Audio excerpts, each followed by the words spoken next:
Beautiful hedge fund managers, welcome to a new video. Today we'll talk about the 5 questions that you need to have them in the place in order to win all the meetings with the LPS, in order to square capital, in order to close the investment commitments from investors who actually looking to invest into your own fund. Today we'll get into it, and these 5 questions that will absolutely help you to have less stress, more benefits, and in the end you will have more of your own lifetime. If you just sit back right now and take some notes, you will get something from today's video. What I will show you right here is that's exactly what we are applying when we are working with any new partners that we are partnering up with. It's exactly what we are using for questions, but that's not the only questions that we are using. For sure, we're using also others, but that's the 5 most important and most needed questions that you need to ask the LBS during the meetings. Let's get into it directly. So number 1. So now you are thinking about what the number 1 would be. I will tell you right away. So how active are you in these markets? Okay, I know it sounds like absolutely basic, absolutely simple. I'm not here to give you something that it would be too complex to understand it, because that's not how you can close deals, or that's not how you can qualify the LPS and get them to roll in. But simplicity absolutely sells all the time. Just ask them about how active are you in this market, okay? Most of you have no courage, most of you have no balls or have no courage to ask these questions. Most of you are not willing to ask these questions because you feeling like these questions will be a lot to ask the LBS, because you feeling that the LBS, they are over you. That's not how it will work at all, okay? It has to be like you are on the same line, on the same level, same stage at the LBS they are, okay? So in most cases you need to be over them in few points, because they will not invest into you if you are not better than them in few points that they can see that they will get return from it. Do you understand? A return from them. Do you understand?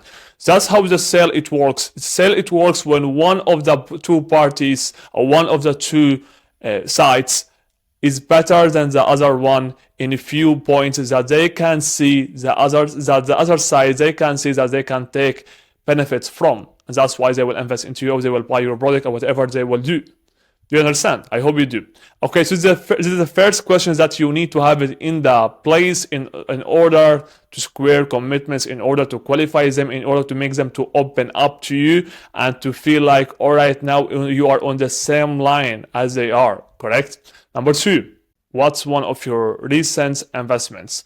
You need to ask these questions. You need to qualify the LBS. Don't tell me that the LBS, they don't need to qualify themselves to you because you have already reached out to them, or that it was you who have already scheduled the meeting with them. It will never make sense. You have already scheduled the meeting with them. Absolutely fine. You are here to provide value. You are here to save them from the inflation. You are here to make them to generate return on their own investment, which absolutely will help you out for the long term. It will absolutely help them out for the decades. Okay? So be certain and ask the question, what's one of your recent investments? And just pause. Okay? After that, just pause. Okay? Here, listen up, hear their answers, and see what you're gonna get for answers. And from there, you can start to ask them questions of what they have already provided to you of answer, correct? Don't be scared. Get into it with certainty and just ask the right questions, okay? Number 3 and 4, let's get into it. What's your average check size? Okay, what's your average check size? You need to qualify them to understand what you're going to provide to them for investment opportunity, what you're going to provide to them for a program right here, correct? What's your average check size? Okay, and what we are doing is we're asking these questions pre-call. We're asking this question pre-call. If their average check size would be X and Y, we will not have the call with them for this specific project. We will have the call for them for something else or for another project. Do you understand? So you need to qualify them actually pre-call with this question. We do that, but you will not do that because you just want to jump on the calls with the LBS. We will not do that because we will not spend our own time. Okay, do you understand? Let's get into number 4. How does your due diligence process work? Okay, how does your due diligence process work?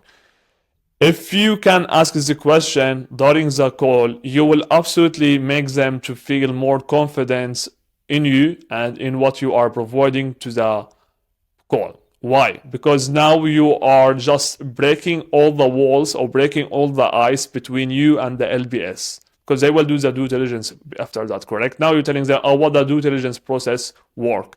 What does your due diligence process work? Okay? Now you're breaking this ice, you're breaking this wall that feels that it's isolating you, correct? From them, correct? Because like it feels like right now you are two parties, two sides, their side and your side. When as you ask these questions, it feels more like, all right, now we have a conversation now. We have now a friendly conversation, correct? More trust, more confidence of what we are talking about right here, correct? Number 5, how long does it take to close a deal? Okay, I know many of you will never ask this question because you actually have no courage to ask this question. We do. How long does it take to close a deal? Okay, most of them they will tell you, all right, we will do the due diligence. Due diligence takes 1 to 2 weeks, basically, and then from there we will take a look with our we will take a look on other sources, other connections that we need to take a look on before we taking that decision. Okay, and now when you have already received the answer right here, don't ask for more on that. Okay, don't ask for deep information on that. What you would tell them is, I totally understand it, I totally appreciate it. What we're doing right now, we have the current fund rising events from this day until this day, and what we would appreciate right here is, what do you think that you need to take a look on for materials after the call to make sure that it would be easier for you to do the due diligence? Okay, do you understand? Have you seen what I have already done? Why I'm doing that? To make that due diligence of the time, the process to do, or to take a decision to close the deal, it will be shorter. And how I will short it down by asking them about what they are looking to have for materials. Okay.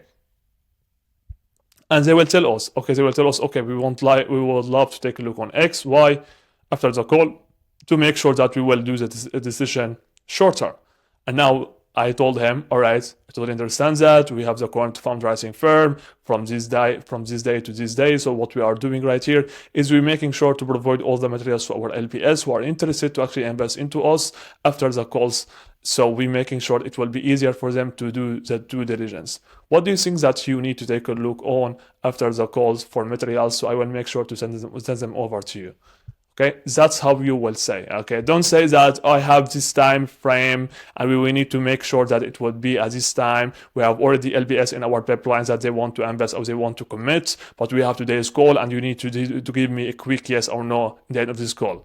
Don't do that. Okay, don't do that, or don't say that you need to give me a quick yes or no within the next 24 hours, 48 hours.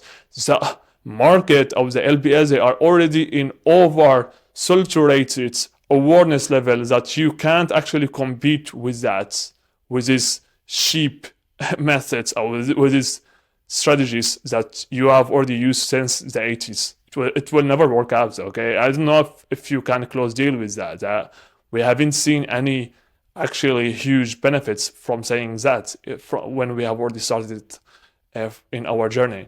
So don't say what I have already told you. If you want to take a look on what I have already done, what I have already said, you can just reply and take a look on it until you will start to have it in your own mind and you can start to write notes on it. Okay, that was everything for today's video. If you would like to take a look on those videos, you will find in the description below. By the way, 250 followers, we have just started. Okay, that's what I'm gonna tell you. And until then, Ziad, Selo, have a nice day.